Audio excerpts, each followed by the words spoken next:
Hello everyone. জানো তো এই কিছুদিন ধরেই খুব বৃষ্টি হচ্ছে, আর বৃষ্টির জন্য জানো তো বাজারও যেতে পারিনি, সেরকম সবজিও নেই, তাই কি বানাবো ভেবে কাবলে ছোলাটাই বানিয়ে ফেললাম। দেখো, লাগছে খুবই কম উপকরণ: টমেটো, পেঁয়াজ, ধনেপাতা, কাঁচা লঙ্কা আর একটা আলু ছিল, সেটাকে আমি কেটে ভালো করে ছাড়িয়ে এরকম পিস করে নিয়েছি। আর এই দেখো, কাবলে ছোলাগুলোকেও আমি কিন্তু রাত ধরে ভিজিয়ে রেখেছিলাম, ভালো করে দেখো ফুলেও গেছে। এবার চলো একটা ছোট্ট কাজ করে নিই। আমি নিয়ে নিচ্ছি 1 কাপ জল আর নিয়ে নিচ্ছি 1 চামচ চা পাতা। চা পাতা দিয়ে ভালো করে দেখো চাটাকে ফুটিয়ে নিতে হবে। এই তো হয়ে গেল চা। এবার দেখো এই চাটাকে আমি ছেঁকে নিচ্ছি। এতে কিন্তু চিনি দেবে না, আর এটাকে খাবেও না, এর একটা কাজ আছে ছোট্ট, সেটা তোমাকে পরে জানাবো। আর দেখো আমার কাছে চিকেন ছিল, তো আমি চিকেনটা নিয়ে নিচ্ছি, যেহেতু আমি চিকেন দিয়ে কাবলে ছোলা বানাবো। তুমি চাইলে চিকেনটা ইউজ করতেও পারো, নাও ইউজ করতে পারো। যদি চিকেনটা ইউজ করো, তোমার কাবলে ছোলা একবারে দুর্দান্ত খেতে হয়ে যাবে, মানে নেক্সট লেভেলে চলে যাবে। দেখো চিকেনটা এরকম ছোট ছোট করে কিন্তু আমি পিস করে নিয়েছি। তো চিকেনের কিমা করা হয়ে গেছে। এবার চলো আমি ছোলা আর আলুগুলোকে সেদ্ধ করে নিই।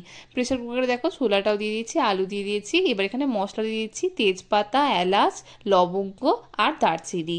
দিয়ে আমি এগুলোকে চলো সেদ্ধ করব। তার জন্য দেখো দিয়ে দিচ্ছি স্বাদ মতো নুন আর অল্প একটুখানি হলুদ গুঁড়ো। আর আমি কিন্তু জলও দিয়ে দিয়েছি। এবার এটা বন্ধ করে সিটি হয়ে যাক, চলো ততক্ষণ বাকি কাজটা করে নিই। একটা কড়াতে সর্ষের তেল দিয়ে দেবো, আর দিয়ে দিচ্ছি একটা তেজপাতা, শুকনো লঙ্কা। এগুলো হালকা ভাজা ভাজা হলে আমি এখানে দিয়ে দিচ্ছি জিরে ফোড়ন। এরপর দেখো পেঁয়াজ কুচিগুলো দিয়ে দিয়েছি, দিয়ে পেঁয়াজটা কিন্তু ভালো করে দেখো ভেজে নেবো আমি। এবার পেঁয়াজটা হালকা ভাজা হয়ে গেলে আমি এর মধ্যে দিয়ে দেবো টমেটো কুচিটা। এবার এতে দিয়েছি অল্প একটুখানি নুন। এতে কি হবে, টমেটোটা না খুব তাড়াতাড়ি ভাজাও হয়ে যাবে আর চট করে দেখবে গলেও যাবে। তো দেখো টমেটোগুলোকে আমি ভেজে নিচ্ছি ভালো করে। এবার দেখো তার মধ্যেই দেখো আমি দিয়ে দেবো আদা রসুনের বাটাটা।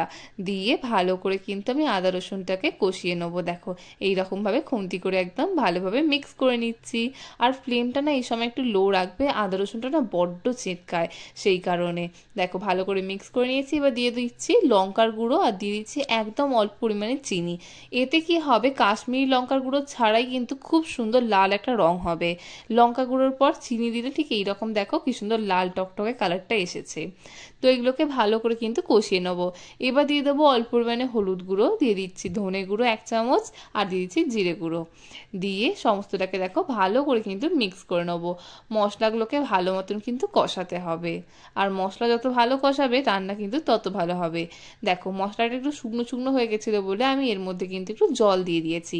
জল দিয়ে কিন্তু পুনরায় ভালো করে এটাকে কষিয়ে নিচ্ছি।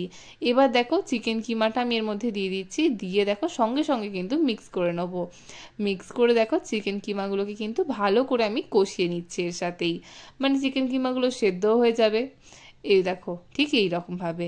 এবার এতে অল্প একটুখানি নুন দিয়ে দিচ্ছি, যেহেতু চিকেনটা দিয়েছি তাতে তো একটু নুন লাগবেই, সেই কারণে দেখো নুনটা দিয়ে দিলাম।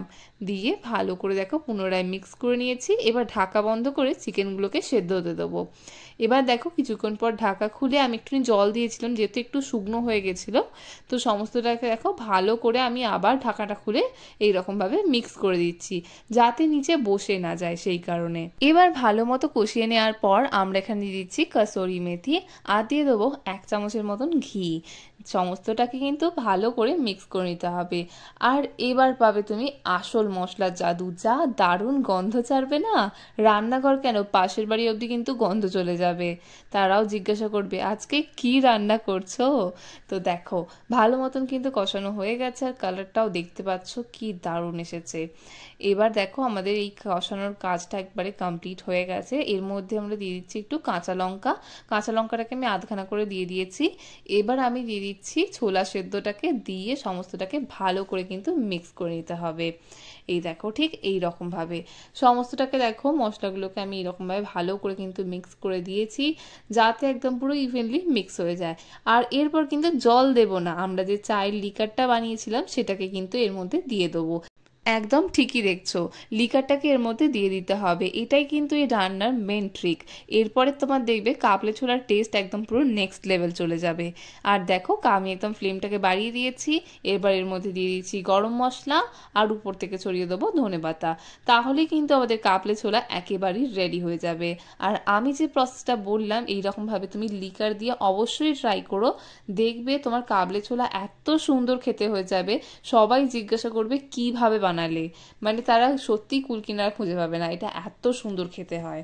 So definitely try this. আর তোমার এই কাবলি ছোলার রেসিপিটা কীরকম লাগলো তুমি কিন্তু অবশ্যই আমায় কমেন্টে জানিও। ওকে, এনজয় ইউর কাবলি ছোলা।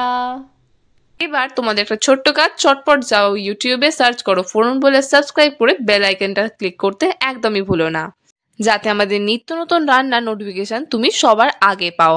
আর তুমি যদি আমাদের ভিডিও ফেসবুকে দেখে থাকো তাহলে আমাদেরকে ফলো করে দিও। And don't forget to like, comment and share. ইতি তোমার ফোরন। বাই।